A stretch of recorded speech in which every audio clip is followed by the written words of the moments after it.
తెలంగాణ రాష్ట్రంలో కాంగ్రెస్ ప్రభుత్వం ఏర్పాటు అయ్యి 2 సంవత్సరాలు పూర్తి కావస్తాం. మరి ఏ గ్రామంలో సమస్యలను చూసినప్పటికీ ఎక్కడ వేసిన కొంగడి అక్కడ ఉన్నటువంటి చందంగా కనబడతా ఉన్నది.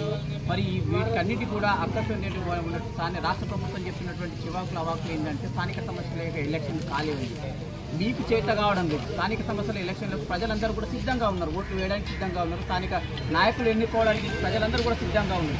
కానీ రాష్ట్ర ప్రభుత్వానికి చేతగాక స్థానిక సంస్థల యొక్క ఎన్నికలు పెట్టకుండా మరి వాటిని అన్నింటి కూడా దాటా వేస్తూ ఉంది.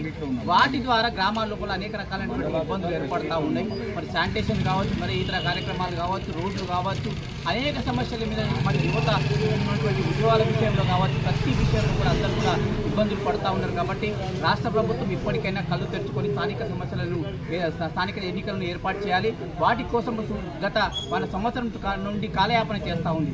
మరి బీసీ రిజర్వేషన్ అని చెప్పేసి ఒక మొండి సాగు పెట్టుకొని కేంద్ర ప్రభుత్వం మీద భారం మోపాలనేటువంటి చేసినటువంటి ప్రయుక్తులు ఎక్కడ కూడా చెల్లవు. అది దేశవ్యాప్తంగా ఉన్నటువంటి సమస్య.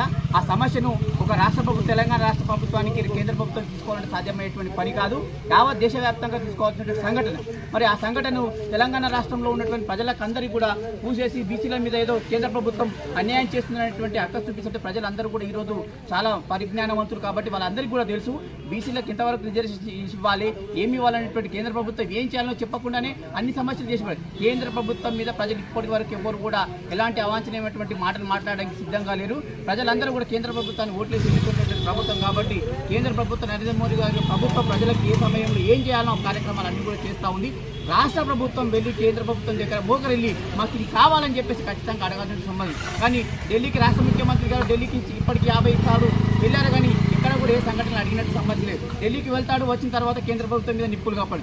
ఇది కాదు, ప్రజలకు కావాల్సినటువంటి సేవలు చేయడానికి ప్రభుత్వాన్ని ఒప్పించాలి. మీరు కూడా ముందుకు రావాలి, మీ యొక్క నిధులను కూడా విడుదల చేసినట్టు అవసరం ఉంది. కాబట్టి మరి కేంద్ర ప్రభుత్వంలో ఉన్నటువంటి ఆయుష్మాన్ భారత్ను కూడా ఇప్పటి వరకు కూడా తీసుకోలేదు. మరి కొన్ని కేంద్ర ప్రభుత్వం యొక్క పథకాలన్నింటినీ కూడా రాష్ట్ర ప్రభుత్వం ఇప్పటికి కూడా ప్రవేశపెట్టలేదు. అంతేందుకు ఒక చిన్న సంఘటన చెప్తా. మొన్నటికి మొన్న రేషన్ కార్డులకు సంబంధించిన కరపత్రాలన్నింటినీ కూడా ప్రజల లోపలికి రేషన్ కార్డు మేము ఇస్తున్నామని చెప్పి చెప్తున్నారు. మరి దాని మీద ఒక నరేంద్ర మోడీ ఒక ఫోటో ఇచ్చిరా అన్నట్టు ఒక విషయాన్ని మన రాష్ట్ర ప్రభుత్వం గుర్తు చేసుకోవాల్సిన అవసరం ఉంది. ఈ విషయంలో ప్రజలందరూ కూడా నిరాల్సిన మరి వచ్చేటువంటి సరకంతా కూడా కేంద్ర ప్రభుత్వంది. మరి వచ్చేటువంటి బియ్యం అన్ని కూడా పూర్తి డబ్బులన్నీ కూడా కేంద్ర ప్రభుత్వం. కానీ నరేంద్ర మోడీ గారి యొక్క ఫోటో వేయడానికి నువ్వు సిగ్గుపడతా ఉన్నావు, బాధపడుతున్నావు. కాబట్టి కేంద్ర ప్రభుత్వం యొక్క నిధులు అడగడానికి కూడా నీకు హక్కు లేదని చెప్పి తెలియజేస్తా ఉన్నాం. మరి ఈ రకంగా మన సోదరుడు చెప్పినట్టు స్థానిక సమస్యలు ఈ విధంగా ఇట్లని ఎన్నికల నేపథ్యంలో కాలయాపన చేసుకుంటూ పోతుంటే ప్రజలందరూ కూడా తిరుగుబాటు చేయక తప్పదు. ప్రజలందరినీ కూడా మేము ముందుకు తీసుకెళ్లి తిరుగుబాటు చేయడానికి సిద్ధంగా ఉన్నామని చెప్పేసి తెలియజేస్తా ఉన్నాం. భారత్ మాతాకి జై. అయితే ఈరోజు భారతీయ జనతా పార్టీ రాష్ట్ర